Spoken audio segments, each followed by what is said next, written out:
how's everybody out there in the piano world? My name is Allan Spencer, and I am the author of the Ultimate Practice Routine for Intermediate and Advanced Piano.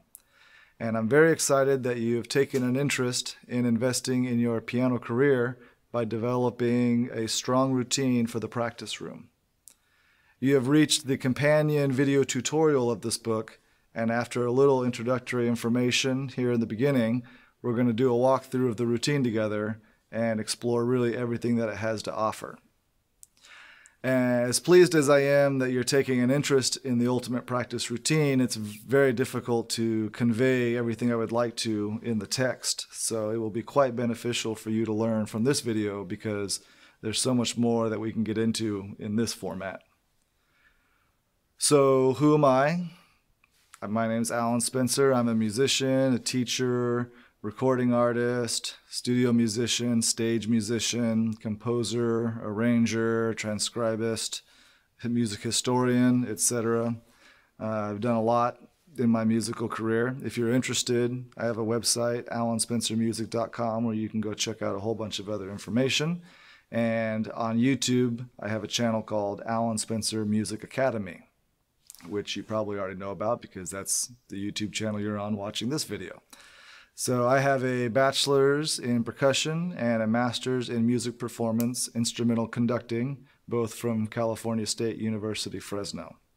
And I've played with just about everything under the sun, including but not limited to orchestras, indie rock bands, wind orchestras, jazz groups, touring musical theater companies, and a handful of music projects of my own. And while I play most instruments under the sun, my piano-related experience includes piano, keyboards, marimba, and all of the other keyboard percussion like vibraphone and xylophone and such.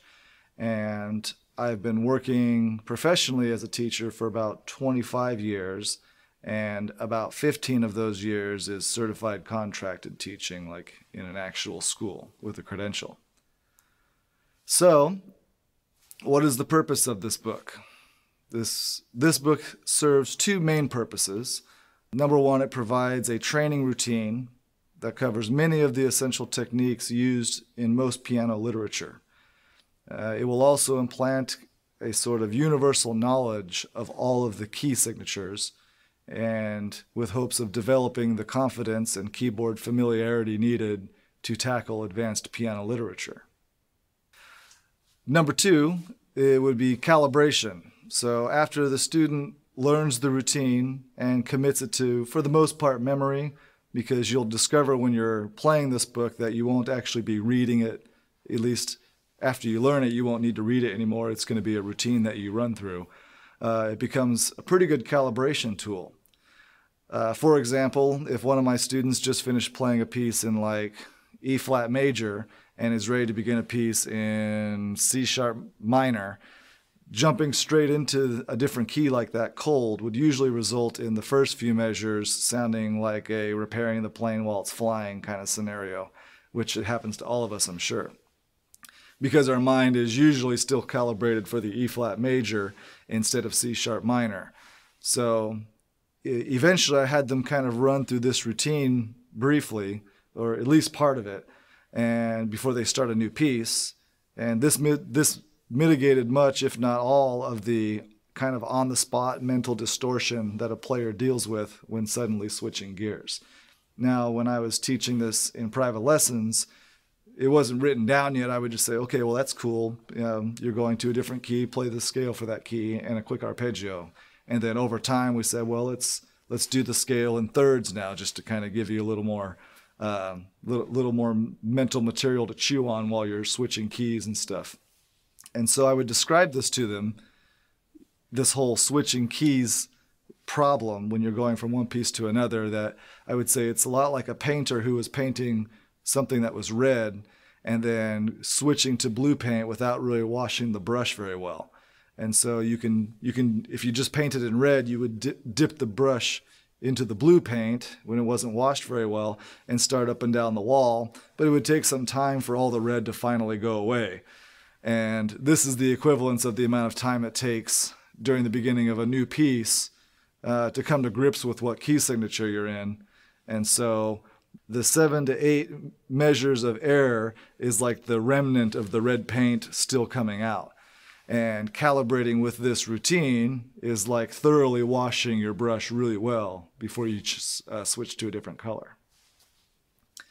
So some other kind of information you might want to know about before we start is, if you're reading through this book, you'll notice that there's a lot of clef changes and ledger lines and stuff. And remember, this is a practice book. It's not really supposed to have the visual finesse of a musical work. So there are times when I had to make a choice on whether to change clefs, to make it a little bit easier to read, even though the notes kind of jump up and down, or if I should just leave it alone, for visual continuity's sake. And there were even some keys where I didn't have very good choices. I just kind of had to go with what I thought was best. So either I had to change clefs in an awkward way, or else the player would be swimming in super high ledger lines or super low ledger lines or something like that. However, since this is a practice routine in its purpose, it will be better to play it by memory anyway. So eventually you're going to start by kind of drilling through it slowly, but at one point you won't need the music anymore.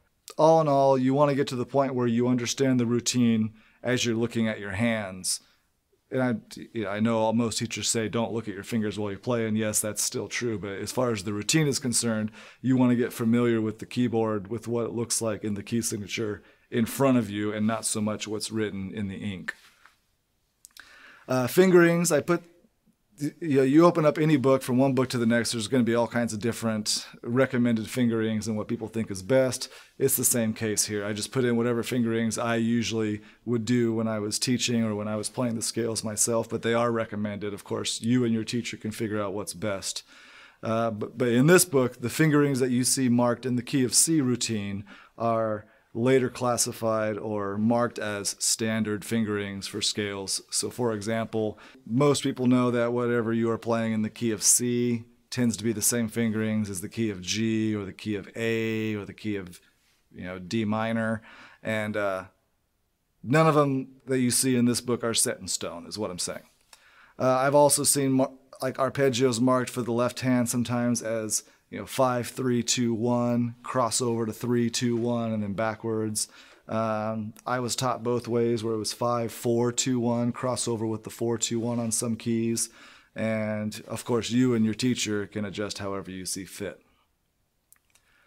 Also in this book, I have a suggested practice schedule, and take a look at that schedule in the book. I don't recommend that a student just read this book from beginning to end. Not only would that repetitively drone on and on, but it's important to really embody the routine in 1 or 2 key signatures before going to the next. And after a student becomes familiar with the routine, the duration of 1 key signature will last probably 4 to 5 minutes at a medium tempo. And practicing through 2 key signatures, plus reviewing some older routines, normally takes about 20-25 minutes. Once the student progresses to the point of a fluid physical and mental memory, kind of like when it becomes second nature, the routine only takes maybe 3 or 4 minutes each, and so you can whittle down that time in the practice room. And like riding a bicycle, it pretty much becomes a skill that's beneath your fingers for life.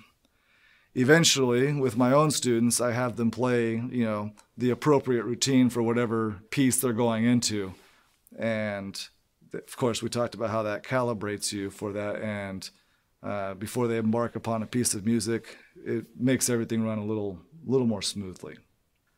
I should also mention that there's pedal markings in this routine, but really you just use the pedal at your own discretion.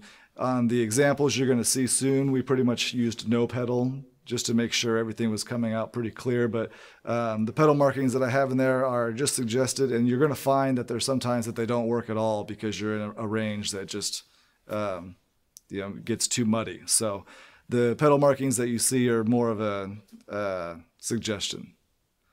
Also, I'd like to mention that the range that you're playing in is also not set in stone. I kind of would start a routine wherever I think it would work best, or when you get to a different segment of the routine, you don't have to play it in that exact spot. You can play it up an octave, down an octave, experiment with it a little bit. I just sort of gave kind of like my idea on where it's best, but what's important is that you can play through it and not so much where you are in the piano.